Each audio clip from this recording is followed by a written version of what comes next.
Bueno, hoy vamos a hacer un vídeo muy especial, sobre todo muy especial para nosotros. Y es que vamos a intentar hacer una pequeña entrevista a Jorge para hablar de todo el proceso que ha sido estos 12 años en el Power. Y bueno, esperamos que esta reflexión nos guste a nosotros y os guste a vosotros. Creo que para mí es muy importante, al menos yo llevaba mucho tiempo persiguiéndole para este vídeo.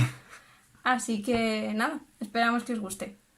Muchas gracias, es un placer poder aportar la experiencia, todas las vivencias que puedan ir saliendo y nada más, empezamos con ello. Bueno, vamos a lo primero. ¿Cómo? ¿Cuándo? ¿Por qué? ¿Cómo fue empezar en el Power? Pues oficialmente empecé en Power en 2009, el 4 de abril de 2009, que fue el día del juicio final. No, el 4 de abril de 2009 fue la primera competición en la que participé, Campeonato de España de Powerlifting de ese año. Y aunque empecé a competir en ese año, realmente empecé a practicar powerlifting en 2008. Todo empieza por el hecho de que yo me apunté en el gimnasio en 2007, venía haciendo las típicas rutinas wader que todos hemos hecho en algún momento, de pecho, bíceps, de espalda, tríceps, etc. Y me puse a ver, busqué información sobre cómo ponerme fuerte, ganar músculo, perder grasa en foros, porque en esos momentos pues Facebook sí que existía, YouTube, pero no se estiraba tanto toda la información que hay hoy en día. Y digamos que a través de varios foros encontré información acerca del hecho de que era muy importante tener una base muy importante o muy grande de fuerza para desarrollar la hipertrofia. Y en esos momentos yo no entrenaba para desarrollar fuerza o hacer powerlifting, sino que quería, por un lado, verme los abdominales, que todos lo hemos querido en algún momento, yo el primero, y por otro, pues ponerme cachas, como se dice, ¿no? Ponerse, sí, ganar masa muscular. Y a raíz de eso, pues eso fue en 2007, principios de 2008 di ya con esas rutinas que llamaban de fuerza, pues empecé con la 5x5, luego probé la 5-3-1, la Smolov la empecé y no la terminé porque era horrible. Y la cuestión es que en el gimnasio en el que estaba entrenando me comentó el monitor que había un entrenador de powerlifting en Villajoyosa, que es un pueblo, una ciudad de Alicante, y a raíz de ponerme en contacto con esa persona que fue mi primer entrenador, que se llama José Moya, pues fue como me inicié en el powerlifting, en 2008. Luego empecé a entrenar con, digamos, los programas o me programaba en los entrenamientos en esa época, en 2008, y en 2009, en abril, fue la primera competición. Que han pasado 12, va para 12 añitos. O sea que realmente lo que vino primero fue la estética y después llegó la fuerza. Sí, sí, realmente yo empecé a entrenar por estética, no por fuerza.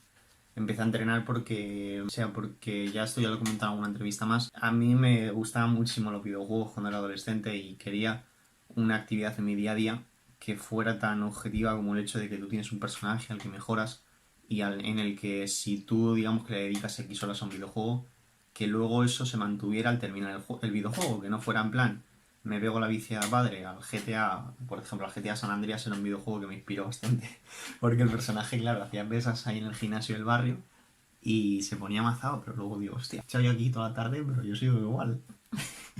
sí. Esto no vale, esto no sirve.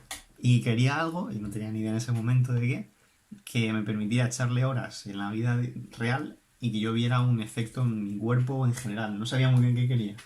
Así que digamos que lo orienté hacia la estética de verme los abdominales, de tratar de ganar masa muscular, pero claro, cometí muchísimos errores en esos momentos y al final no conseguí ni una cosa ni... Vale, ¿y cuándo fue tu primera competición? Pues fue en abril de 2009, el 4 de abril más precisamente, en Barcelona. Fue el Campeonato de España de Power, que por esa época el powerlifting era equipado. Es decir, tú podías competir raw con cinturón, rodilleras y muñequeras, pero se venía compitiendo en powerlifting equipado, que es una de las modalidades de powerlifting que se basa en que te permiten utilizar trusa, una parte del cinturón, rodilleras, muñequeras, especialmente trusa de sentadilla o de peso muerto, camisa de press banca y vendas para la sentadilla. Esa fue la primera competición por el hecho de que estaba a la vista, me apetecía probar la competición y me voy acordando a medida que lo hablamos, porque en la página de Power Hispania me metí y vi que los récords de España de sub-18, sub-junior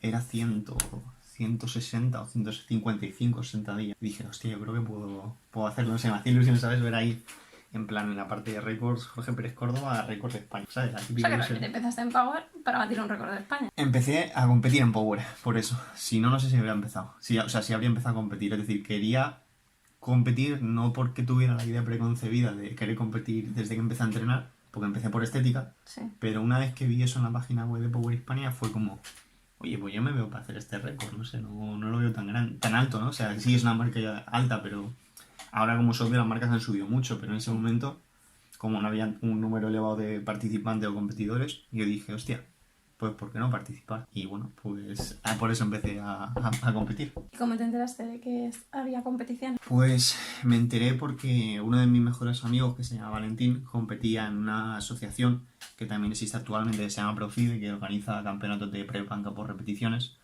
Y él venía compitiendo en esas competiciones 2005, 2006, 2007, 2008. Y él, pues en el gimnasio era pues la persona más fuerte, Valentín, en donde yo entrenaba en el Olympus.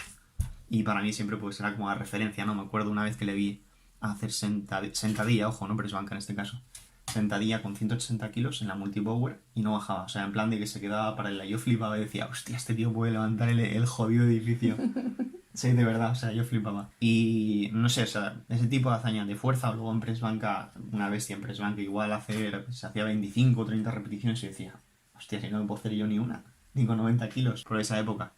Él entonces no competía en power, sino en press banca repeticiones. Y fue a raíz, digamos, de su influencia y de la del monitor del gimnasio que me puso en contacto con José Moya, el monitor de gimnasio, por cierto, de Javi, que también le tengo mucho aprecio porque al final fue quien, una vez que quería yo hacer sentadilla pre-banca y peso muerto, quien inicialmente me enseñó cómo se realizaban esos ejercicios, aunque luego lo orientaron al powerlifting, pero fue quien me enseñó a hacer peso muerto. Sí. Era un peso muerto muy orientado a, bueno, peso muerto rumano, ¿sabes? Que no era de powerlifting, por decirlo así. Pero bueno, la cuestión es que con la influencia de Valentín, influencia de Moya, fue lo que más me supuso un empujón para querer competir. Bueno, y entonces ahí es cuando te das cuenta de que estás haciendo Power. Sí, incluso, a ver, te diría que me doy cuenta de que estoy haciendo Power a raíz de esa competición que fue en abril de 2019, joder, hace nada, abril de 2009. Y luego en septiembre de 2009 fue un campeonato que fue una especie de amistoso entre un equipo que era de español y otro equipo que era de Gran Bretaña y se hizo en Torrevieja, en un centro comercial. Fue brutal ese campeonato. O sea, súper bien organizado, fue de la IPF, organizado por la Federación Europea de Powerlifting. La cuestión es que en ese campeonato ya es cuando empecé a ver más encarrilado hacia el powerlifting, porque no es que tuviera una otra actividad o dijera, buah, pues estoy pensando en hacer, yo que sé, halterofilia, atletismo, natación. A mí me gustaba el power porque era súper objetivo. Las horas que yo le dedicaba se veían muy traducidas a decir, buah, pues en estas semanas he logrado mejorar 2,5 kilos. Para mí eso me flipaba. Me flipaba mucho, por ejemplo, el hecho de los discos de mayores. Para mí los discos de mayores son de 20 kilos, ¿sabes? O sea, cuando empecé a entrenar yo veía que todos los hombres, o sea, mujeres en ese momento, no tengo la memoria de que entrenaran mucho con pesas, pero yo lo que veía sobre todo era hombres de 30, 35, 40 años que en press banca eran capaces igual de levantar pues 60, 70, 80 kilos, pero para mí, en esos momentos, eso era la hostia. Porque estaban levantando la barra y encima, ¿sabes? Un disco de los mayores, de los adultos. Yo lo cogía y decía, hostia, esto como pesa. Y digamos que mi objetivo era eso, todas esas hazañas de fuerza que veía, decir, buah, yo quiero también ser capaz de conseguir eso.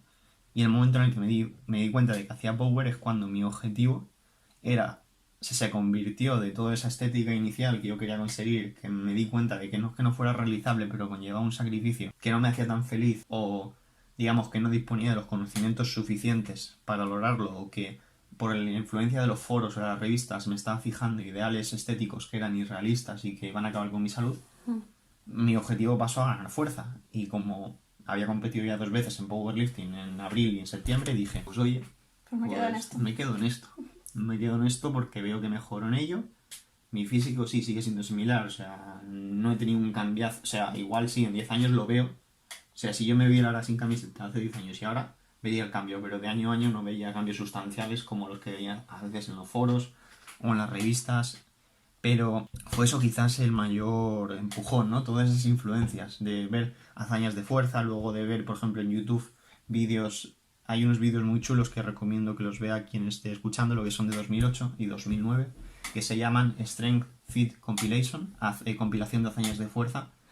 son un poco antiguos, pero era como marcas personales, récords, ejercicios que no eran únicamente de powerlifting, sino de halterofilia, de strongman o directamente incluso derivados de calistenia, que me parecían flipantes. Y yo digo, yo alguna vez me gustaría estar, ¿sabes? Como ser considerado como una de estas personas, ¿sabes? Como tener el nivel de fuerza para decir, guau, puedo hacer algo parecido a eso que veo ahí. Por ejemplo, peso muerto, vi un peso muerto a una mano con 250 kilos por un strongman que ya falleció, que es John Paul Sigmarsson. O ver cargada, o sea, movimientos de halterofilia, como por ejemplo el 2 tiempos, con, no me acuerdo de la marca ahora, pero bueno, marcas de la hostia, o yo no hacía halterofilia, pero, o levantamiento de piedras con muchos kilos. O sea, digamos que tener la fuerza de poder entrar en ese grupo selecto de personas que se merecen el hecho de estar en una recopilación de hazañas, ¿no? O sea, es que no sabría expresarlo con mejores palabras, pero digamos que quería ser merecedor de estar ahí, como en ese Hall of Fame, como en los videojuegos cuando consigues cierto nivel con tu personaje y decir, guau, pues vas por un pasillo y ves al héroe que derrotó a la Hydra, por ejemplo, o al que consiguió este nivel con ¿sabes? Por ahí van los tiros. Y bueno, pues me di cuenta de que el powerlifting era lo que podía hacer en el gimnasio. No necesitaba una tarima para hacer halterofilia, levantamientos por encima de la cabeza, ni piedras de strongman, porque por una parte no sabía hacer halterofilia, siempre he sido muy pequeñico para hacer strongman, por ejemplo, y el powerlifting era súper fácil. O sea, sentadilla, pre-bank y peso muerto, y era muy agradecido, sobre todo el peso muerto. O sea, el peso muerto porque era súper agradecido porque veía que semana a semana me resultaba muy sencillo añadir 2,5 kilos o 5 kilos. Y eso fue lo que me hizo darme cuenta de, vale, estoy haciendo powerlifting. Pero de todas formas, y esto va más en la línea de lo que imagino que hablaremos ahora después, aunque haga powerlifting me he dado cuenta de que no hay que ser ultra especial. Lo dejo para luego. Dejas para luego. Sí. Vale. ¿Cómo se lo toman tus padres? Ese momento, 17 años, un bebé. Eres un bebé. Claro, tú dices, a lo mejor hay cambios, sí, claro, en 12 años hay cambio físico, pero es que 17 años eres un niño. ¿Cómo se lo toman tus padres cuando les dices, mamá, me voy a poner la trusa y me voy a competir? Pues mi madre con miedo, en el sentido de que no me haga daño, que no lo quiere ver. Es el resumen, ¿eh? Y mi padre, pues con curiosidad. Y un recuerdo que tengo de la primera competición es que fui con mi padre. Creo que fuimos en tren a Barcelona. Y me acompañó a la primera competición. Estuvo allí conmigo toda la competición. ¿Y no se asustó? No, con curiosidad. Que va con curiosidad. De todas formas, lo peor que recuerdo del powerlifting equipado, que tiene un mérito brutal porque es que es una locura. O sea, es otro deporte. O sea, el powerlifting equipado es, digamos, los movimientos desde fuera parecen los mismos que en powerlifting raw, pero la presión, digamos, que te supone el emplear la camisa de banca era quizás de lo peorcito. O sea, es que tienes en cierto momento, sobre todo en cargas que no son altas, que o bien utilizar las tablas para si no llegas a tocar con la camisa aún, o remar un poco para llegar a tocar en el pecho. Y la sensación, la verdad, que es un poco extraña. No tienes la misma sensación a nivel muscular que puedes tener al hacer press banca sin la camisa. Pero mis padres sí se lo tomaron, mi madre con miedo, mi padre con curiosidad. Con el paso de los años, pues bueno, es una actividad que hace nuestro hijo que... La locura. Sí, bueno, el cacha de nuestro hijo. Ese es el resumen, es que no... Bueno, hay que decir que tu madre se lo sigue tomando con miedo, ¿eh? Sí, pero bueno, también lo entiendo en parte, porque desde ahora fuera... es más peso. Sí, pero porque desde fuera, más allá de que sepamos todos los beneficios que tiene el entrenamiento de fuerza o realizar, por ejemplo, ejercicios como los derivados de powerlifting, sabemos que desde un punto de vista de sentido común o de la lógica, no tiene mucha lógica hacer un 1RM. Es decir, el esfuerzo que supone hacer un 1RM más allá del contexto de competición no tiene mucho sentido para cualquier persona. O sea, pero es lógico incluso para deportistas que no son powerlifters o halterófilos. ¿Qué sentido tiene hacer un esfuerzo tan grande? Ninguno, o sea... pero para aquí. Pero claro, solo lo entiende el que lo hace. O sea, es como decir, ¿por qué haces eso? Pues porque disfruto haciéndolo y me hace feliz. Sí. Pero porque es como si, para mí, ¿qué sentido puede tener tomar una ola o, ¿sabes? O bajar con una bici por una cuesta de la hostia? Digo, ¿estás loco? ¿Para qué cojones haces eso? O escalar montañas y paradójicamente verticales. Claro, tiene sentido en el contexto individual de esa persona o tal y como lo ve esa persona. O sea, que yo entiendo perfectamente que otra persona puede decir, este tío es un suicida. Porque, joder, es como ver levantamientos. Yo he tenido levantamientos, sobre todo entrenando, compitiendo. Creo que no he tenido un levantamiento así tan sufrido, pero por ejemplo, entrenando 2014, recuerdo los levantamientos más lentos y sufridos que he tenido nunca. Y de eso, o sea, hago memoria. Fue un press banca estando solo. O sea, que solo, o sea, sin jaula ni nadie para ayudar. Y yo la sensación que tenía es o empujo o aquí me quedo. Me encuentran al día siguiente los que vengan a entrenar. O sea, estás empujando y ves que vas lento. O sea, por ejemplo, el encoder ese día no utilizaba Speed for Lift, sino Chrono que es otro encoder lineal. Me marcó 0,08 así en press banca. Eso es muy lento. Para que os hagáis una idea, en la literatura científica el valor de velocidad con el que se alcanza el 1 RM en press banca está en torno a los 0,12 más 0,14, 0,08 o 0,010 o para abajo. Lo pueden alcanzar, por ejemplo, más entrenados con cargas muy altas, como por ejemplo powerlifters. Pero la cuestión es esa, que es una locura. O sea, visto desde fuera hacer powerlift, o sea, no es lógico, o sea, no es coherente. Pero como todo, ¿no? O sea, ¿qué lógica puede tener el hecho de, no sé, de hacer ciertos deportes o darle patadas a un balón? No, eso Para mí no tiene la misma lógica que para un futbolista. No, está claro. Empiezas en equipado. ¿Y cuándo, cómo y por qué te pasas a RAW? Pues me paso a powerlifting RAW a raíz de que para mí entrenar powerlifting equipado y competir, sobre todo entrenar equipado, era un coñazo mayúsculo. Era un coñazo mayúsculo porque era, digamos, por una parte costoso. Pues pongo un ejemplo, la trusa de sentadilla, la de peso muerto, porque son distintas.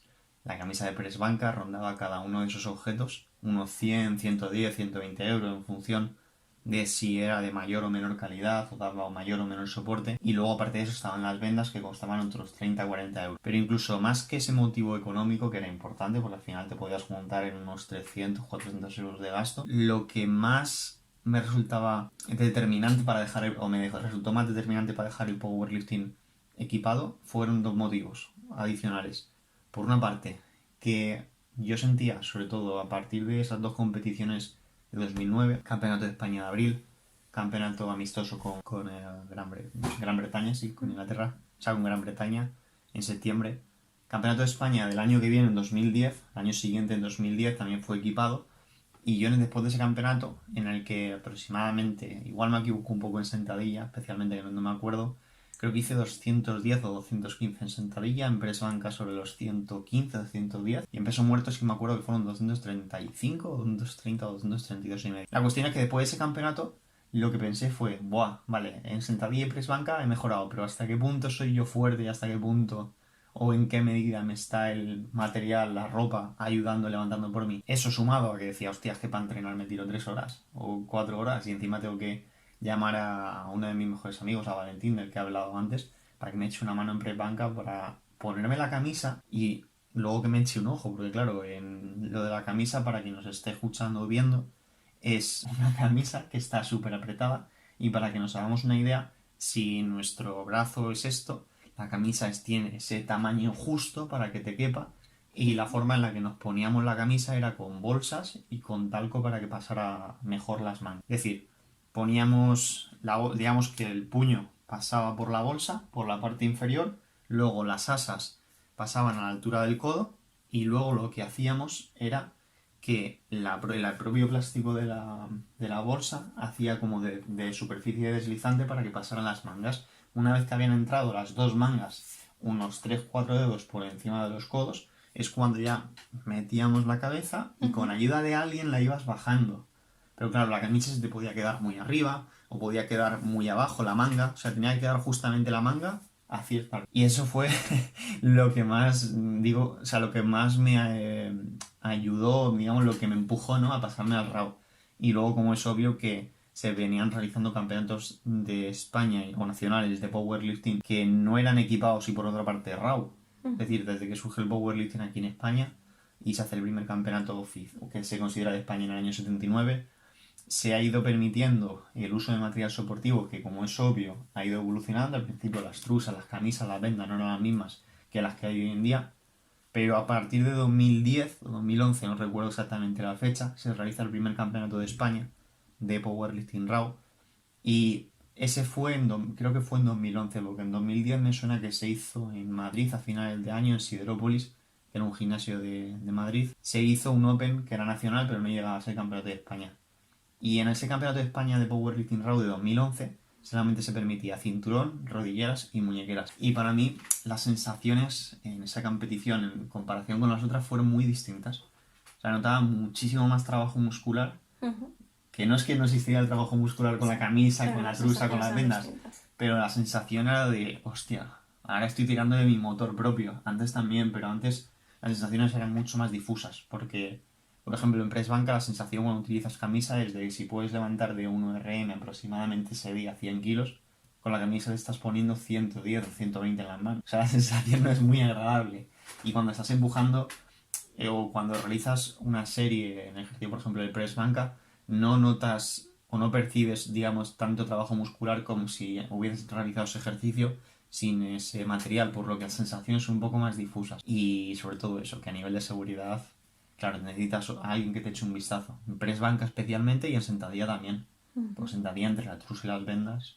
Así que digamos que todos esos factores unidos fueron los que me llevaron hacia el RAW. Y que como es obvio ahora mismo, no dispongo de los números exactos, ni en España ni fuera de España, pero vemos una competición de powerlifting aquí en España y mayor parte de levantadores, por decir una cifra igual, 95%, igual me quedo corto, compiten en powerlifting RAW. Por los mismos factores que he mencionado yo, es más barato, más cómodo entrenar. La verdad que respeto totalmente a quien sigue, a los levantadores españoles que siguen en powerlifting equipado. Me parece que aunque desde fuera parezca el mismo deporte, es como un deporte distinto, es como si existiera la halterofilia, el strongman, el powerlifting raw y el powerlifting equipado y el powerlifting raw. Pero de verdad que realizar los movimientos con la camisa, con la trusa, con las vendas, es totalmente distinto la sensación que se tiene desde dentro y las cargas que se manejan. Así que bueno, eso. Y a nivel mundial, no sé si los números o digamos, ¿no?, la relación entre los competidores RAW y equipado es como en España. Creo que está mucho más equiparado en cuanto a que siguen habiendo muchos levantadores que participan en los campeonatos del mundo, campeonatos de Europa equipado. Pero aquí en España ha sido brutal, ha sido brutal. La gente, o sea, los levantadores que se han iniciado a partir de 2010, 2011, 2012, todos a RAW. O la grandísima mayoría. ¿Has tenido entrenador estos 12 años? Sí, he tenido entrenador.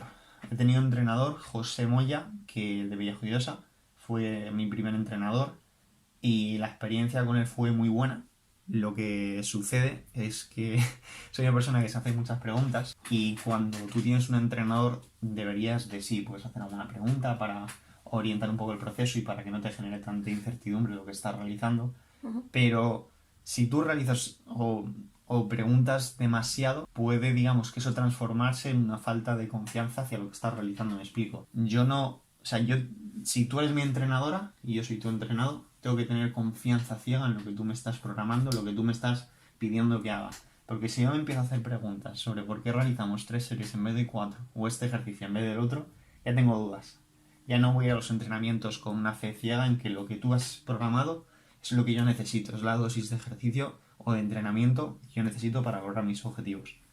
A mí lo que me sucedió con Moya fue, al igual que a otros entrenadores, le ha sucedido con sus entrenadores, que me gustaba mucho su trabajo, yo confiaba en él, pero como precisamente por esa época empezaba yo a leer más, empecé Magisterio de Educación Física, la diplomatura antigua de Magisterio de Educación Física en esos momentos, yo quería entrenarme a mí mismo, a unas sabiendas de que la iba a cagar, y la cagué y la sigo cagando, pero por el hecho de que yo veía mi propio entrenamiento como un proceso de aprendizaje que no se iba a producir en tanta o de la misma magnitud que si tuviera un entrenador, digamos, externo a mí, ¿no? Si tuviera una persona que tomara las decisiones fuera de mí. Es decir, si yo hubiera seguido con Moya, al final, por ejemplo, no habría experimentado con el RP. En 2011, sí, en 2011 es cuando descubrí lo del RP a raíz de Mike Tuchscherer, de Reactive Training Systems y muchas más cosas. Es decir, todos esos cambios, si hubiera tenido un entrenador, no los habría realizado porque entonces para eso no tengo entrenador.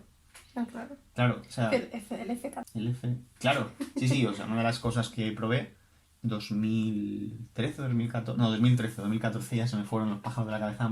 Aún sigo con pájaros en la cabeza, pero se me fueron algunos. En 2013 y en 2012 probé creo que fue el verano de 2013 a hacer frecuencia 14 en sentadilla, pero porque leí sobre un método que se llama método búlgaro, que en resumen viene derivado de la halterofilia, y se basa en una frecuencia muy alta de entrenamiento porque, bueno, ellos hipotetizaban, o un entrenador llamado Ivan Abadjiev, que era el entrenador de la selección halterofilia, hipotetizaba que eso era lo más efectivo para el desarrollo de la fuerza, ¿no? Y bueno, pues eso si hubiera tenido un entrenador no lo habría hecho. Que igual ahora mi rendimiento sería mayor, probablemente, porque muchos errores no los habría cometido. Pero por otra parte, como para mí también el powerlifting es, digamos, que una especie de experimentación continua que me permite aprender sobre mi trabajo, que al final es ser entrenador, a mí ser mi propio entrenador me permite probar en primera, o sea, de primera mano todas las hipótesis, ideas, teorías, todo, digamos, lo que pueda parecer novedoso para ver si funciona. En cambio, si tuviera un entrenador, yo haría lo que me pone mi entrenador. Y eso es lo que me pasó con. Luego también trabajé, pero muy poco tiempo, con Óscar Sánchez, un par de semanas. No seguí, pero por el mismo motivo, porque veía que me iba a pasar lo mismo que con Moya. Y luego, pues sí que tenía nutricionistas. Por ejemplo, a Gonzalo Arias y actualmente a Carlos Hernández. Y esos han sido los profesionales con los que he trabajado a nivel de entrenamiento y de nutrición. ¿Y nivel de referencia? Pues José Moya. O sea, sí, mi primer entrenador. Me quedo con muchas... O sea, Moya, él vivía en Villajoyosa y íbamos Valentín y yo a entrenar a veces al gimnasio donde él trabajaba, que era el Cronos. Creo que sí, seguía abierto, aunque él ahora mismo fundó un gimnasio allí en Villajoyosa, etcétera. Pero la cuestión es que yo flipaba con el hecho de estar allí entrenando los días que iba a entrenar con él, porque era como ojos abiertos como platos.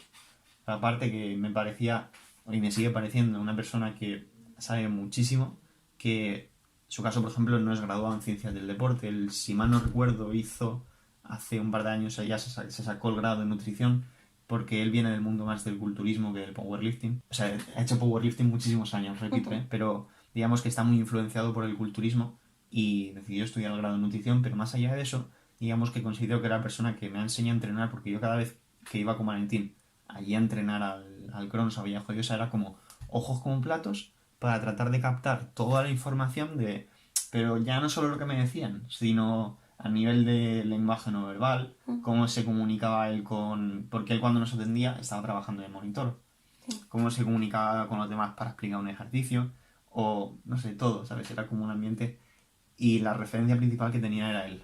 Era un levantador que cuando competía estaba en menos de 90 kilos, que eran las categorías antiguas. Y igual me equivoco con 5 kilos arriba o abajo las marcas, pero equipado hizo 305 en sentadilla, más o menos. Press banca era lo que más fuerte era, 200, creo que 15 o 210. Es una burrada, sí. Y en peso muerto 292 o 290. Claro, o sea, un chaval de 17 años, en mi caso digo, por esa época, yo veía esas marcas y digo, hostia, tío, como venga a mi gimnasio le faltan discos. Pero tampoco son ni mucho menos bajas. No, o sea, son muy altas. O sea, Moya ha sido de los mejores levantadores de España, sin lugar a dudas. Pero claro, yo lo ponía en contexto de donde yo entrenaba, de los que veía entrenando de ese grupo de edad, y decía, hostia, este tío es Dios. Claro. Este tío es Dios, porque yo veía a los adultos de mi pueblo que entrenaban en el gimnasio de mi pueblo, que a los más fuertes para mí eran los que levantaban un disco de los adultos y un disco de los adolescentes, que son los de 10 o los de 15 no teníamos.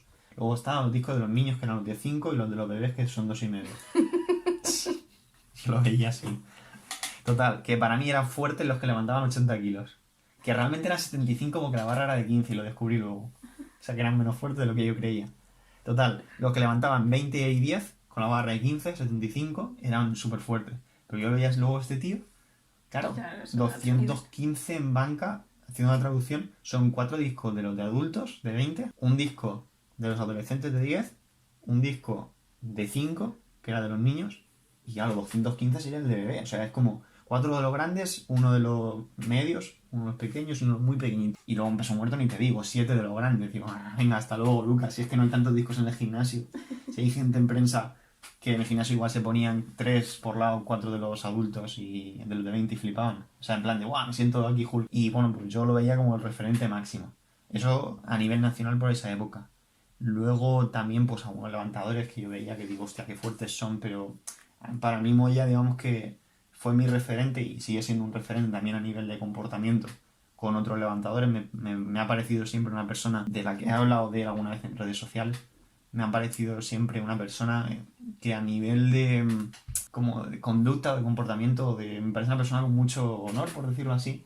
Es decir, parece que es una persona que le gusta el powerlifting y hace esa actividad, y para él lo importante es la actividad, no tanto el hecho de me llevo mejor o peor contigo, o, ¿sabes? Voy a ser justo contigo. Si tú te quieres esforzar y te gusta esto, me da igual que sea mejor o peor en otras cosas, ¿sabes por dónde voy? Y bueno, más allá de eso, a nivel fuera de España, me fijé en 2010 buscando más información, porque al final pues te pones a buscar en plan cómo ponerte más fuerte y tal, y en el ámbito de powerlifting, y llegué a la página web de Reactive Training Systems y di con Mike Tuchscherer, que es un powerlifter estadounidense.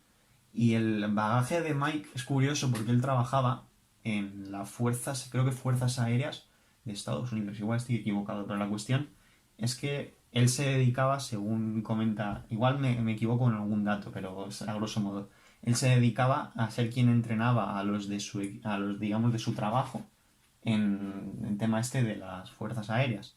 Total, que ahora se dedica, como es obvio, únicamente al powerlifting, pero editó en 2008, bueno, publicó en 2008 o autopublicó en 2008 un libro que se llama El Manual de Entrenamiento de Reactive Training. Y a raíz de ese libro, en el que hablan de RPE, de cómo regular el esfuerzo, fue también, digamos, una de las influencias o referencias que creo que me ha influenciado bastante en cuanto a mi forma actual de ver el... Así que te diría esas dos. Vale. Por no, o sea, hay más, es obvio. Al final, pues de No, otros ámbitos hay autores que... Bueno, Pero sí, eso, en powerlifting te diría que eso. ¿Qué cambios has visto en el powerlifting? Además del tema de equipado que has dicho, me refiero competición a competición, por ejemplo, el número de competiciones sé que ha aumentado, sé que ahora hay muchos campeonatos regionales, el número de levantadores que claramente Pues principalmente, más allá de que haya más campeonatos, que sí, está el Campeonato de España, la Copa de España. Ha llegado un punto en el que el Campeonato de España, que era, bueno, el Campeonato de España equipado y RAW, el RAW se ha tenido que dividir en sub-juniors y juniors por un lado, y luego los master, etcétera, y absolutos por otro. Eso es el mayor cambio, que hay más, o sea, hay muchos más levantadores, y muchos más levantadores, tanto jóvenes como masters. Es decir, me flipó, por ejemplo, en León. ¿Cuál fue el campeonato este que pasamos a ver por León? Que era el Master, ¿no? Que era un Open. No me acuerdo ahora mismo cuál fue. Bueno, la cuestión es que me acuerdo ahora mismo de un campeonato que fue el de 2019, el Open Master de 2019, que me alucinó ver la cantidad de levantadores también de más de 40 años que están en activo. Es decir, creo que al final el mayor cambio que hemos visto en estos años ha sido el hecho de que hay mucho más levantadores en activo. No significa que esas personas no estuvieran entrenando, ojo. Lo que sucede es que también con el auge de las redes sociales, no solamente Facebook, Instagram, de que cada vez es más habitual en estos últimos años que todos subamos los entrenamientos. Antes era un poco extraño que la gente subiera sus entrenamientos y encima que, por ejemplo, pusiera o indicara los kilos que estaba levantando, porque estás dando información a los rivales, ¿no? Que también en parte tiene toda la lógica del mundo.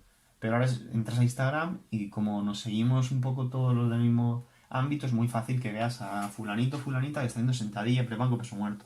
Y todo eso se retroalimenta. Y si a mí me sigan, o a ti, o a quien sea, que nos esté viendo, personas que no realicen powerlifting, tú subes un levantamiento, tú puedes, sin saberlo, estar, digamos, que siendo una influencia o una referencia de otra persona y decir, yo quisiera parecerme hasta a ti, ¿no? Por ejemplo, yo veo que tú has subido un levantamiento haciendo peso muerto y dices, hostia, qué tía más fuerte, me flipa lo que has hecho. Yo que voy al gimnasio, pues mira, voy a empezar a formarme a ver cómo se hace esto del peso muerto.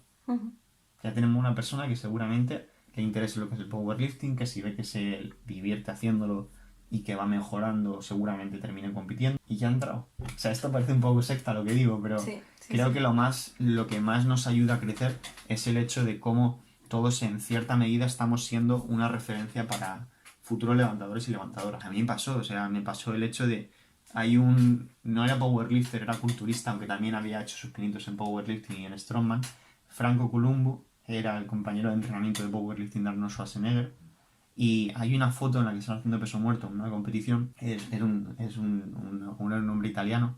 Fue el entrenador, por cierto, de Sylvester Stallone. Es un dato curioso. Y me flipó una foto suya, ¿sabes? En camiseta, haciendo peso muerto, con igual 340 kilos, así una barbaridad. Para mí eso es como que me influencia. O sea, ver esa imagen, que no era un vídeo, me influenció, igual que los vídeos de los que hablamos de hazañas de fuerza, me influenció a...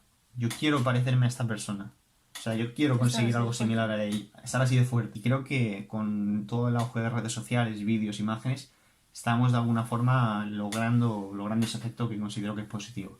Así que digamos que el mayor cambio considero que es ese, que se aumenta un poco nuestra visibilidad como colectivo y por lo demás pues que hay un mayor acceso a la información. Es decir, que antes igual la información, aparte de conseguirla en foros, únicamente estaba disponible, bueno, más allá de libros o literatura científica, estaba disponible en revistas, la típica... Yo, por ejemplo, fui comprador de la Men's Health en su día. Porque claro, vale, quiero ponerme, cuando en 2008, antes de hacer un Power, digo, vale, ¿cómo saco abdominales? Pues ¿dónde voy a buscar información? ¿En foros? ¿Rutina abdominales o, sabes, pérdida de grasa? Y por ese entonces, pues ni Sergio Espinar, ni nadie, ni Nacho, ni nadie. Es como, bueno, pues vale, pues total, que das con fuentes de información que no sean, no que sean malas, pero no están en ciertas, no por la revista Men's Health, que tiene su público, pero cierta fuente de información pues no cuentan con la mayor evidencia y a veces hay gazapos que dices, hostia. Total, yo creo que eso ha sido lo que más ha cambiado, el mayor acceso a información, que nos estamos influenciando todos con esa mayor retroalimentación o feedback a través de redes sociales y que eso ha derivado en que cada vez más hay más personas compitiendo y cada vez más levantadores y levantadoras que digamos que como mejoran la forma en la que entrenan por el mayor acceso a información, también eso se traduce en que a nivel, por ejemplo, nacional o internacional las marcas están subiendo. Hay más personas entrenando, mejor nivel. Más compitiendo, hay mejor nivel derivado de eso y todo también se retroalimenta de que hay más información acerca de métodos de entrenamiento que están más probados o tienen un mayor respaldo científico o directamente empírico. Cosas con más sentido. O sea, no vamos a entrenar haciendo la Smolov, por ponerte un ejemplo, sino a emplear, por ejemplo, el RPE para valorar qué grado de respuesta hay a lo que se ha programado, por decir, poder dar una propuesta. Y hemos hablado de las redes, pero ¿cómo se lleva esa referencia? 12 años, hay gente que te ha visto crecer en el Power. Sigo midiendo lo mismo, Pero hay gente que ha descubierto el Power, ese señor que ganaba y que estaba muy fuerte y que levantaba... Bien, o sea, es que no te sé decir, me refiero. Yo empecé, aparte de todo lo que, por no repetirme como lajo, empecé en YouTube a subir vídeos en 2008 sí, y a unos vídeos sin música, o sea, sin sonido ni nada, porque la cámara era como grabar con una patata, o sea, se veía en 140p, o sea, era horrible, o sea, la resolución, y no había audio ni nada. Total, yo lo subía pues como quien sube a Instagram y tiene un diario de entrenamiento en Instagram. Y bueno, pues sin yo saberlo, pues como no había por esa época muchos vídeos de powerlifting, sobre todo en español, pues igual hay personas que me empezaron a seguir en esos momentos o a ver mis vídeos, pero en ningún momento, ¿sabes? En ningún momento me he considerado como referencia, me refiero, no sé. Hombre, pero hay cosas que son innegables. Sí. Récords de España. Sí, pero como también me he equivocado muchas veces, me lleva mucha dosis de realidad. Me refiero, es decir, sí que sé que puedo en cierta forma haber influenciado o ser quizá no sé qué referencia, o sea, sí, o influir en algunos levantadores o levantadoras, pero considero que creo que la forma en la que lo llevo es siempre he intentado mantener un poco los pies en la tierra, porque aún llevando estos años en powerlifting, cada vez me hago más preguntas y creo que hay más aspectos que desconozco de los que conozco. O certezas que tenía por ejemplo, cuando empecé a hacer Power. Una cosa que me pasó es que empecé en 2009 a competir, ¿no? Vale, 2010 me paso del equipo a Barrau, 2011, 2012. Por esa época digo, hostia, empezaba a leer tal de este método de entrenamiento, el otro, y ya empiezas a creer que controlas un poco, ¿no? Pero no. Tururú. 2012, 2013, ves que crees que controlas, te equivocas, aciertas, te equivocas, como en todo, ¿no? Y la cuestión es esa, que me di cuenta haciendo un poco de retrospectiva, que sobre todo en el corto medio plazo, tú crees que controlas de un tema, pero realmente no controlas de un tema. O sea, no digo esto que haya que ser inseguro o que haya que desconfiar continuamente de uno mismo, pero que es importante que mantengamos los pies en la tierra, porque yo lo que he visto en mí mismo, que mi sensación de pensar que lo sé todo, o que no que lo sé todo, pero pensar que sé más de lo que realmente sé, ha ido fluctuando mucho y ha sido especialmente elevado a los pocos años de llevar haciendo Power, porque ves que empiezas a mejorar, o sea, en vez de decir, empiezas a mejorar, mejoras, porque claro, partes igual, yo partí por ejemplo con 17 años, igual de una sentadilla, no sé decirte, pero hacía multipower la sentadilla, igual con 50, 60 kilos. El peso muerto empecé con 50, 55 kilos. Sí, pero claro, como empezamos todos. Claro, o el press banca, y no te exagero, creo que hice un 1RM, o bueno, casi 1RM, no sé si fue real ese 1, sí, me habría entrado 5 kilos, con unos 75 kilos, con lo de los discos esos que te dije, el del adulto y el adolescente, Sí. cuando tenía 17 años o 18. Y claro, ves el cambio igual a, yo que sé, en peso muerto pasar de los 200. O en sentadilla llegar a los 200, por decirte una cifra, o a 150, o en banca pasar de 100. Y digamos como que toda la confianza en que lo sabes todo se aumenta, ¿no? Es como que te vienes arriba. Y bueno, si alguien me está escuchando, le diría que trate de tener en cuenta eso, que hay que mantener los pies en la tierra, que seguramente estemos influenciando o siendo el referente de alguien, pero que aún así no hay que dejar de perder de vista el hecho de que seguimos aprendiendo y que no sé expresarlo con otras palabras más allá de eso. Decir que sí, que sé que puedo en mi caso haber influenciado a personas o a levantadores y levantadoras, pero lo intento llevar, por finalizar ya con la respuesta y no irme más por las ramas, lo intento llevar con la mayor, no sé, humildad te diría. Es decir, no me considero ni mejor ni peor, por ejemplo, ni que tú ni que nadie que lleve más o menos tiempo que yo en esto, o que levante más o menos, porque seguramente hablando contigo aprenda cosas que yo no. Por ahí lo intento enfocar. Vaya chapa, ¿eh? Chapandemia. Esas preguntas se te atascan. No, pero no ha ido tan mal, ¿eh? No, pero se te atascan. Esas preguntas así personales se te atascan Pues siempre. es que es así. Vale. ¿Cómo ha evolucionado tu forma de ver el Venga, lo técnico te gusta, ¿eh? Lo técnico te gusta a ti? Sí, no, o sea, lo técnico me refiero.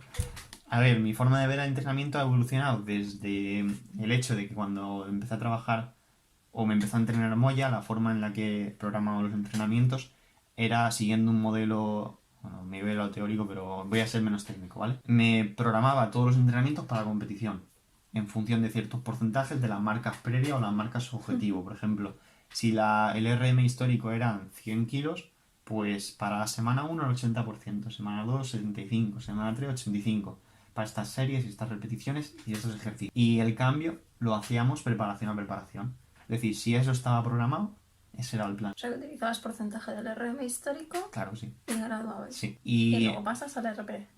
Sí, pero, es decir, ese enfoque tenía un aspecto positivo que era fácil. O sea, tú antes de ir a entrenar o antes del inicio de la preparación, hacías todos los cálculos y sabías lo que ibas a realizar en cada sesión de entrenamiento. Pero ¿qué pasaba? Que yo me daba cuenta, sobre todo en peso muerto, de que los kilos propuestos con esos porcentajes a mí se me quedaban cortos. Es decir, notaba que en el peso muerto era el movimiento en el que mejoraba una mayor velocidad que nosotros. Entonces decía, joder, realmente estoy trabajando, o sea, realmente el esfuerzo, lo que estoy haciendo, ¿por qué me cambia? Porque hay días, por ejemplo, que la sentadilla me pesa mucho, el pre-banca poco, ¿sabes? ¿Por qué había ese tipo de fluctuaciones? A raíz de leer el libro de Mike, que lo leí en 2010, empecé a implementar el RP. Vi que, por ejemplo, una de las propuestas de Mike, aparte de usar esa escala para determinar el esfuerzo, y en vez de, por ejemplo, calcular el 80% del RM histórico, decir, vale, o programar, vale, para la sesión de hoy, en este ejercicio dado, vamos a realizar 5 repeticiones con un RP de 7, lo que implica que vas calentando hasta alcanzar una carga con la que haces 5 y te dejas 3 en recámara, que se asocia a un 7 de RP. Además, él proponía, por ejemplo, los porcentajes de fatiga o diversos métodos para incluso ni siquiera programar un número de series. Y a mí eso ya como que me rompía un poco los esquemas, porque yo pensaba que era todo sota caballo rey. Es decir, pensaba que la adaptación al entrenamiento era como yo hago A y obtengo B. Pero es A, B. O sea, hay una relación causa-efecto perfecta, y la relación es lineal. Claro, O sea, claro, hay muchos factores, o mejor dicho, variables que no estoy controlando y que realmente lo que yo programo que es A me produce B en cualquier circunstancia.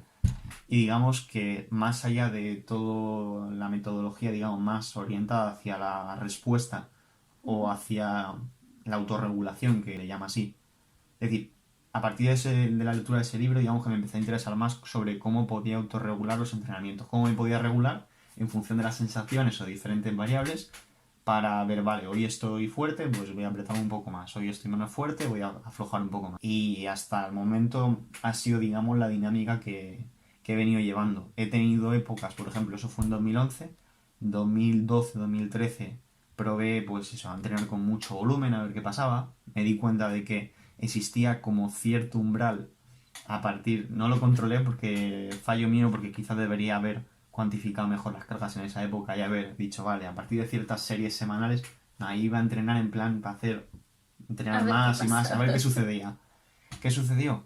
Que, por ejemplo, hay una métrica que se llama el tonelaje, en la que tú multiplicas los kilos que estás levantando por el número total de repeticiones y dices, vale, en una semana o una sesión he levantado tantas toneladas en este levantamiento. Por ejemplo, he hecho en la sesión de hoy 1000 kilos en 60 días. Que tú puedes hacer 1000 kilos realizando una serie de 200 kilos, con 200 kilos a 5 repeticiones. O de 100 kilos a 10 repeticiones. Pero esos 1000 kilos no te dan información ni sobre la intensidad relativa, ni sobre el grado de esfuerzo, ni, yo qué sé, ni sobre la velocidad a la que desplaza esa carga. Es decir, es una métrica súper grosera. O sea, es un dato que no te da...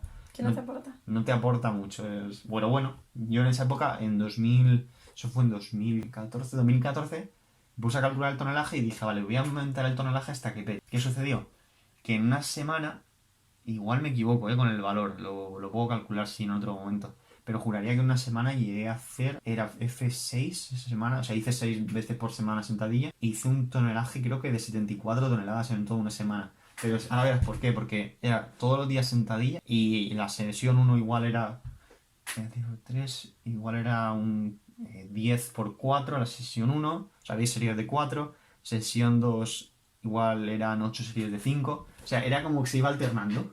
Es decir, empezaba una semana, no me acuerdo si con muchas series y pocas repeticiones o al revés, pero era como que si la semana empezaba con un 10 por 3, terminaba con un 3 por 10, pero se tocaban todo lo intermedio. Claro, era brutal, terminaba la semana hecho una mierda. Pero claro, en esa época, pues, era solamente entrenar.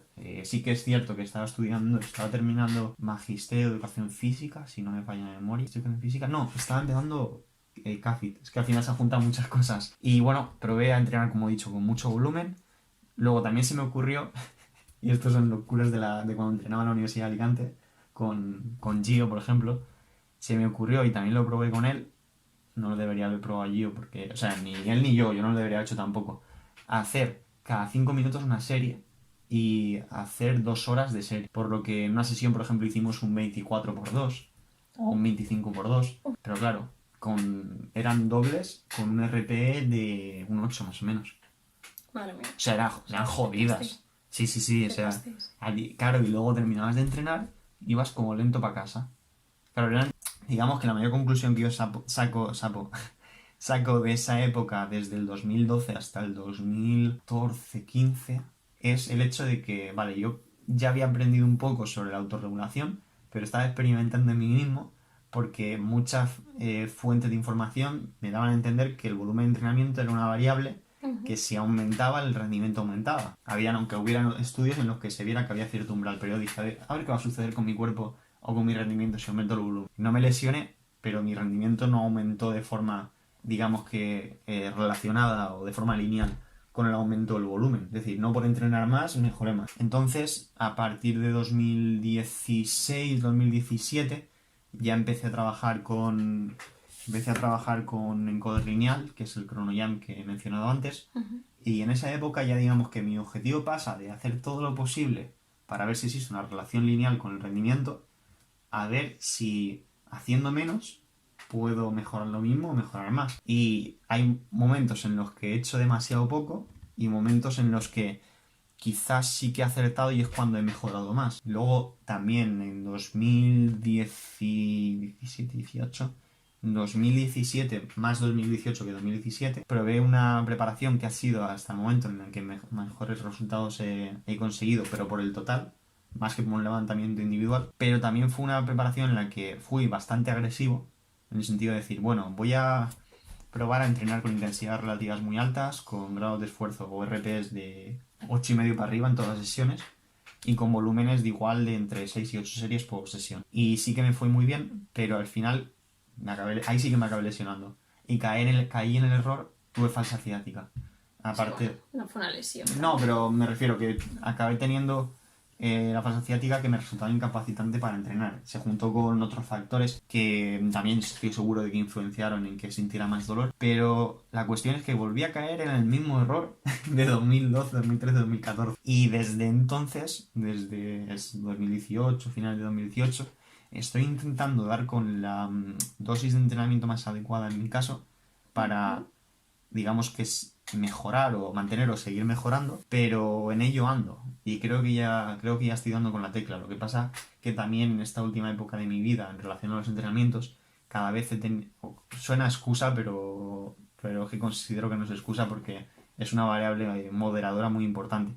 Como trabajo bastante más a nivel de echar en diferentes proyectos, diferentes, digamos, aspectos de mi vida profesional y desarrollo académico que antes, pues tengo bastantes menos en tiempo o energías que el que le podía dedicar cuando igual solamente estudiaba en la universidad, sino que ahora ya no es voy por la tarde a la hora que quiero o por la mañana, sino Y que, entreno las horas que quiero y... claro, que de todas formas eso o sea, ahora con el confinamiento es algo que he intentado, o hemos intentado decir, vale, aunque trabajemos mucho, también vamos a... Esto es tema de otro vídeo, ¿no? Pero vamos a tratar de dejar siempre un hueco para el entrenamiento porque es algo muy importante y, bueno, no voy a hacer spoiler de otro vídeo, pero esa ha sido, digamos, lo que ha cambiado mi forma de ver el entrenamiento con los años. O sea, como resumen, empiezas con el porcentaje del RM. Eso es. Empiezas después a partir de Autorregulación, 2011, RP, sí. Sí, autorregulación.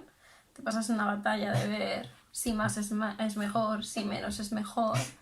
Y ahora El medio, el caja camino, de, el camino la del caja medio de Pandora a abrir es la dosis. ¿No? Sí, pero la dosis al final es la media. Por eso, O sea, me da la cuenta. dosis exacta, ni al mucho Sí, ni al poco. exacto, pero es jodido, porque luego, claro, como la adaptación al entrenamiento no es una relación lineal, sino no lineal, dices el mismo entrenamiento, si cambia, por ejemplo, el hecho de que trabajas más o menos horas, o estás solo entrenando o con gente, hay muchos factores que influyen.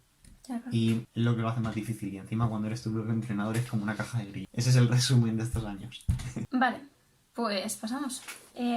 ¿Vives todo con la misma ilusión? No. ¿Ha cambiado? Ha cambiado que, por ejemplo, yo reconozco que no me hace la misma ilusión el hecho de lo que comentaba de los discos estos de adulto. Hombre, ya te has acostumbrado a los discos. Claro, eso te habitúas. O sea, hay un proceso psicológico que conocemos que es la habituación. Es decir, ya dices, se te hace normal el hecho de estar levantando, por ejemplo, 3 discos de los de 20 por lado y sentadilla o más. Pues no tengo esa ilusión que podía tener al principio. Pero es que esa ilusión considero que se ha transformado. Es decir, esa ilusión de lo de los discos, por ejemplo, que puse o de llegar a 200 en peso muerto, se ha transformado por el hecho de decir, pues ahora mismo, por ejemplo, lo que más ilusión me está haciendo de los entrenamientos es ver las pequeñas mejorías que hay en mi rendimiento. O sea, rendimiento en cuanto a notar una mayor fluidez al realizar los ejercicios, poder realizar más repeticiones por serie el mismo ejercicio con la misma carga externa. Claro, es decir, todas esas pequeñas mejoras sesión a sesión es lo que digamos me supone mi mayor ilusión en estos momentos. Pero hay otros momentos en los que mi ilusión ha sido, por ejemplo, el 2018, cuando entrenaba en Dreamfit, llegar a los 300 en peso muerto entrenando.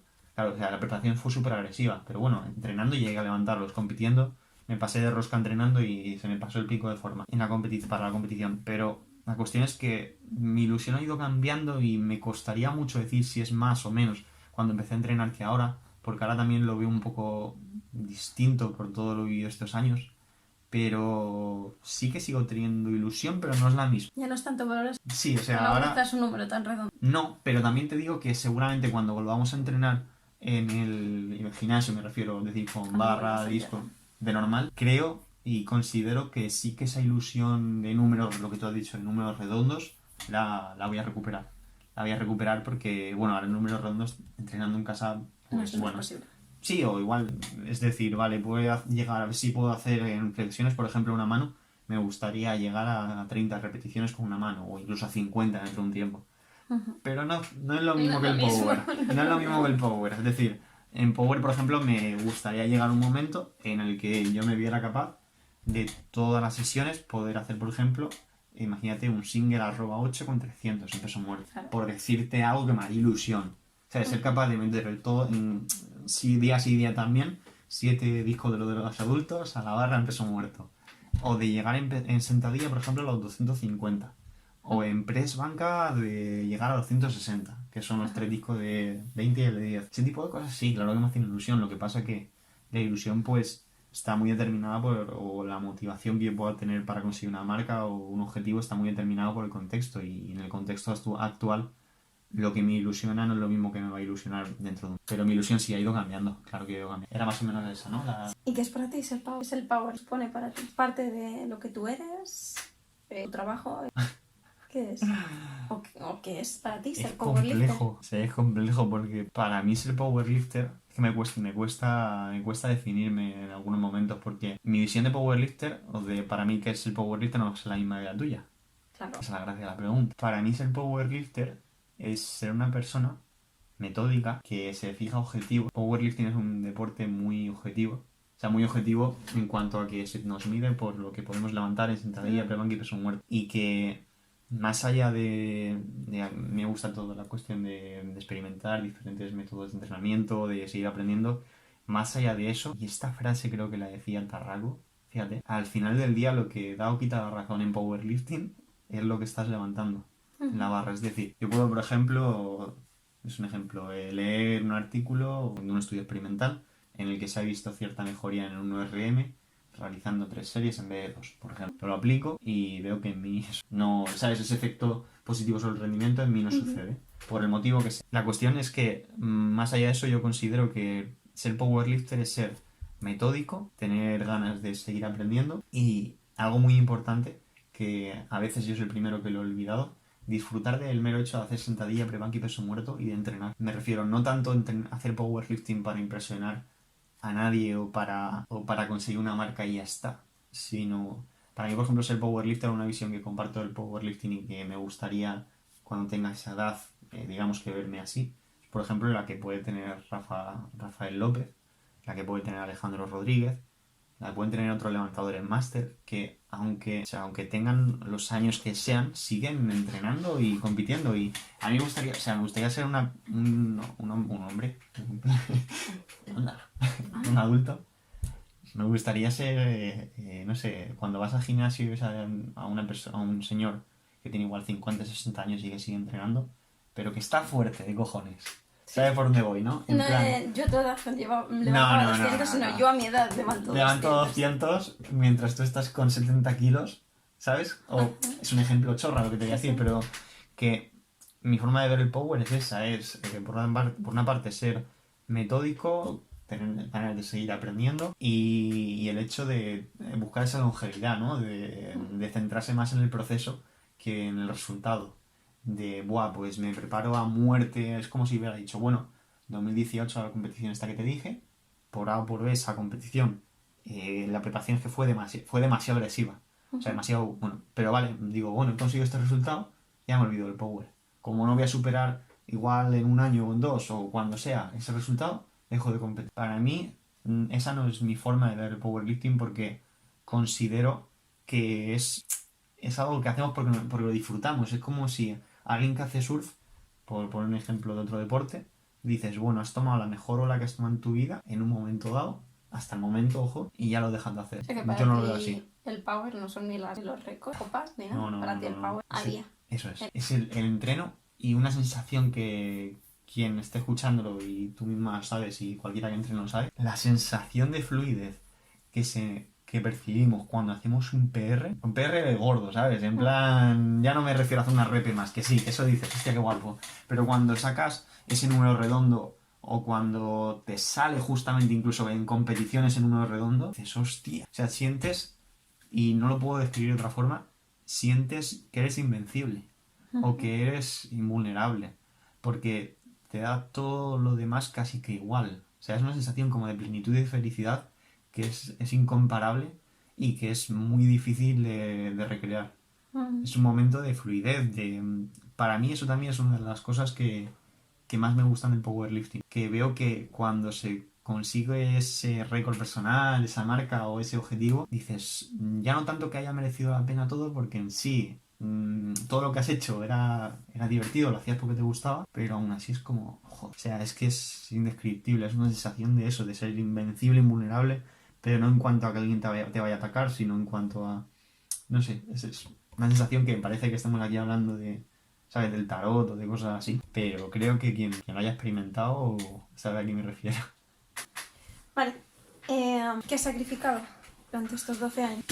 Pues a ver, he sacrificado cosas, sería mentir decir que no, pero como he sacrificado o como he dejado de hacer cosas que para mí no eran prioritarias, para mí no han sido unos sacrificios que digas, guau, me han conllevado un coste de la hostia, porque por ejemplo, algo que he considerado o sea, que no he sacrificado y siempre lo he tenido muy presente, es el hecho de formación y formación a nivel profesional. Me refiero, no por hacer powerlifting voy a dejar de estudiar, no por hacer powerlifting voy a dejar de seguir leyendo o aprendiendo en relación a mi trabajo porque no me da de comer el powerlifting. A mí me da de comer el hecho de ser entrenador. Que sí que es cierto que ser powerlifter o seguir compitiendo puede que, bueno, estoy seguro de que a mis entrenados y entrenadas les da la sensación de confianza porque a mí me lo daría. Que a mí que mi entrenador o entrenadora siga compitiendo y se siga esforzando por seguir mejorando, a mí me da que pensar de que se sigue calentando la cabeza para ver cómo puede mejorar. Así que eso no lo he sacrificado, pero sí que considero, por ejemplo, que he sacrificado en parte relaciones sociales. Eso considero que igual en algún momento de mi vida lo he dejado un poco de lado. Pero por otra parte, como tampoco soy una persona súper social, no sé hasta qué punto es sacrificio y hasta qué punto es personalidad. No lo sé. Sí que bueno, sí que hay algo que he sacrificado, que me gustaba mucho, los videojuegos. Y lo sigo pensando que lo sacrifico, pero porque al final la vida son prioridades. Si mi prioridad, por ejemplo, ha sido el powerlifting más que lo de los videojuegos en mi tiempo libre, pues me siento feliz de haber priorizado eso. O sea, no me siento tampoco mal sobre ello. ¿Cómo? No, no me duele. Pero bueno, es obvio que no puedes hacerlo todo en la vida, me refiero, siempre se sacrifican cosas, pero pasa en powerlifting como, o sea, por ejemplo, yo iba a estudiar ciencias del deporte, para seguir ciencias del deporte después de magisterio en física, sacrifiqué el hecho de dedicarme a hacer oposiciones, por ejemplo, porque yo escogí que era más prioritario para mí. Y en ese sentido, para mí el hacer powerlifting era prioritario sobre, por ejemplo, echar la tarde jugando a la Play. O tirarme hasta las tantas, porque tampoco me divertía igual de salir de fiesta, pero que es totalmente respetable y quien le guste, ¿sabes? Pero a lo que me refiero es que no he tenido que hacer ningún sacrificio de vida o muerte, sino que para mí han sido más prioridades y elecciones que he tomado de forma, digamos que, forma propia, nadie me las ha impuesto, más o menos, es la respuesta. Vale. ¿Qué le dirías a alguien que se encuentra todo lo que hay? Tú que, por ejemplo, el powerlifting, para que la gente reflexione, ¿no?, de todo lo que ha habido, precisamente porque tú hay mucho que lo has vivido y lo has visto, ¿qué le dirías a alguien que empieza ahora y que dice, voy a conseguir récord de España sub-junior? Que no, a ver, yo empecé a competir como he dicho antes, porque vi eso en la página web de Power Hispania. Pero si no hubiera conseguido el récord, o si en esa competición, imagínate que llego y hay tantos competidores como hay ahora, y hay un chaval que saca 220, y digo, guau, genio lo vuelo. Por un ejemplo, yo saqué 155, creo. No, 170 hice en ese campeonato, en el primer campeonato de sentadilla, equipada, claro. Si no lo hubiera conseguido, yo habría seguido entrenando. Porque para mí el hecho de decir, va, ahí esta marca, y esta marca es el objetivo y voy a trabajar en ello, ¿sabes? Ver cómo puedo mejorar para ir pasito a pasito hasta acercarme y llegar. Diría a la persona que empieza que no se obsesione con los objetivos de resultado de conseguir esta marca o esta otra, sino que se centre en la tarea. Es decir, en qué puede mejorar en su día a día y en sus entrenamientos para llegar a esos objetivos que quiere. Es decir, no te centras tanto en, digamos, el final del camino, sino en todos los posibles obstáculos o todos los posibles pasitos que vas a dar para que cada paso sea el más adecuado. Lo difícil es cómo determinas cuál es el paso más adecuado. Cuando no tienes los conocimientos suficientes al principio es buena idea contar con un entrenador o una entrenadora. Más allá de eso, aunque cuentes con un entrenador o entrenadora, le diría a esa persona que empieza a hacer powerlifting que trate de ser un estudiante. Este término lo aprendí de Mike Tucherer y él hablaba de que es recomendable que el powerlifter sea un estudiante del deporte. Que no nos limitemos a copiar rutinas, por decirlo, programas o copiar lo que hacen los demás, sino que tratemos de, digamos que, tener un abanico amplio de conocimientos. Tampoco hay que ser en plan, me voy a poner a leer a Aristóteles para hacer powerlifting o leer, saber de fisiología todo del mundo mundial. Sí, entender por qué estoy haciendo esto y por qué no estoy haciendo esto otro, hacerse preguntas, ser curioso, ver para la próxima preparación si este ejercicio creo que ha sido el adecuado o no, qué sucede cuando realizo una serie más, ver semana a semana qué sensaciones tienes, si te estás recuperando, si tu rendimiento está aumentando, disminuyendo. Digamos que tratar de ser un estudiante del deporte no es más que ser una persona que se hace preguntas y que siga aprendiendo de diversas fuentes de conocimiento. Y finalizando con la recomendación a esa persona en cuanto a los pasitos, que son las tareas que le llevan al objetivo que él quiere, en cuanto a una marca o lo que sea, es que trate de variar sus fuentes de información. Porque yo, por ejemplo, le puedo, en base a mi experiencia o lo que haya leído, dar cierta recomendación en cuanto a que la forma más adecuada de entrenar es esta, ¿no? Pero otro entrenador le puede dar otra. Y sí que es cierto que puede convertirse todo en una maraña de información y dices, ¿de dónde cojo, no? Empezaría cogiendo de un entrenador o dos para complementar, digamos, este me dice que es importante que priorice la composición corporal o la hipertrofia porque explica una gran varianza de la fuerza en sentadilla o prebanco o peso muerto. Vale, pues quizá debería darle un poco más de importancia a cómo estoy controlando mi alimentación para asegurar, por ejemplo, que consumo las suficientes proteínas. Vale, es interesante.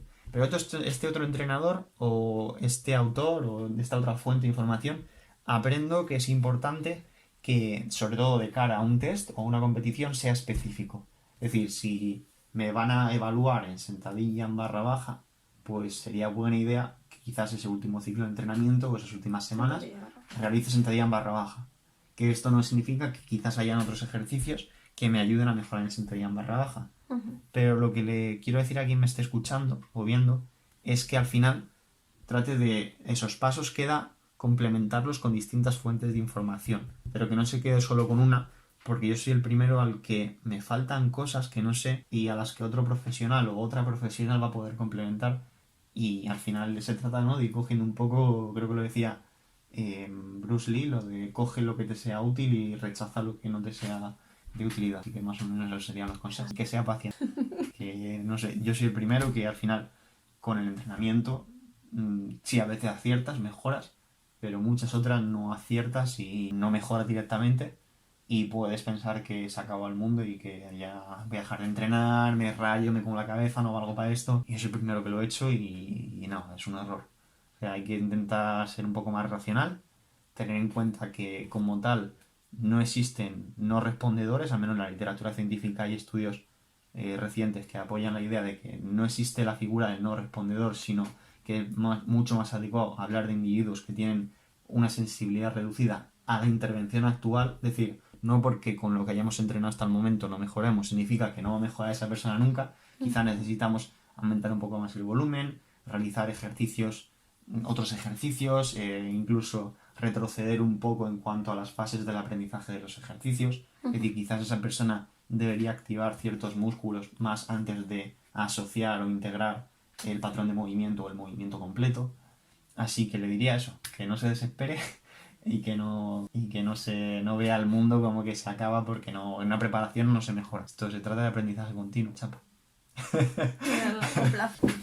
¿Cuál es el momento o cuáles son los momentos que recuerdas con más cariño y que quieres dejarle ahora, a breve, al Jorge Pérez de dentro de 12 años? Pues recuerdo con cariño en 2012 el Campeonato de España de peso muerto, que fue el primer campeonato en el que logré levantar en competición 280 kilos. Chepé como un cabrón. O sea, chepé una barbaridad, pero lo recuerdo con cariño, no porque chepara, sino porque me volví puto loco. O sea, me refiero, fue como en plan de que quería poner 277,5 porque me daba miedo poner 280 y me dijo Ana Isabel Jimeno desde la mesa de jueces que pusiera 280, que estaba muy bien, que pusiera 280. Porque el intento anterior creo que fueron 255, 260, había salido bastante rápidos. Y cuando salieron y estaba arriba era como, ¡Dios! O sea, esto es posible. O sea, yo no me... ¡Que lo he subido! ¡Que lo he subido! O sea, y quizás ese es uno de los momentos que recuerdo con mayor cariño, ¿no? Más allá de eso, pues sí que han habido otros momentazos brutales, pero siendo lo más conciso posible, recuerdo ese momento y es un momento que no quiero olvidar porque creo que para hacer powerlifting no hay que perder ese toque de volverse loco. Hay que mantener, ¿sabes? Hay que ser cuerdo y analítico para ciertas cosas, pero cuando te metes debajo de la barra no hay que olvidar que la barra hay que levantarla. Sí. Y que cierto toque de locura no viene mal. Y al Jorge dentro de 12 años, ¿qué le decimos? Que mantenga la ilusión. Que mantenga la ilusión y que se siga centrando en el día a día. Y que le gusta entrenar. O sea, igual que el Jorge actual, a mí me gusta entrenar. Y hago powerlifting porque me gusta entrenar. No hago powerlifting porque me gusta solo competir. Uh-huh. Eso es lo que le diría. Que siga disfrutando de los entrenamientos. Pues estamos, hemos logrado. Si has llegado hasta aquí, muchas gracias por tu tiempo, muchas gracias por tu paciencia. Muchas gracias por estar al otro lado. Y nada, esperamos que os guste el vídeo, tanto como a mí personalmente hacerlo. Yo llevo mucho tiempo, insisto, detrás de este vídeo. Y nada más. Dudas, cuestiones, cosas que queráis contarnos, estamos aquí. Os leemos siempre. Y nada, muchas gracias. Muchas gracias, Chris, y muchas gracias a todos los que estéis escuchando y hayáis tenido la paciencia de llegar hasta este momento. Un abrazo.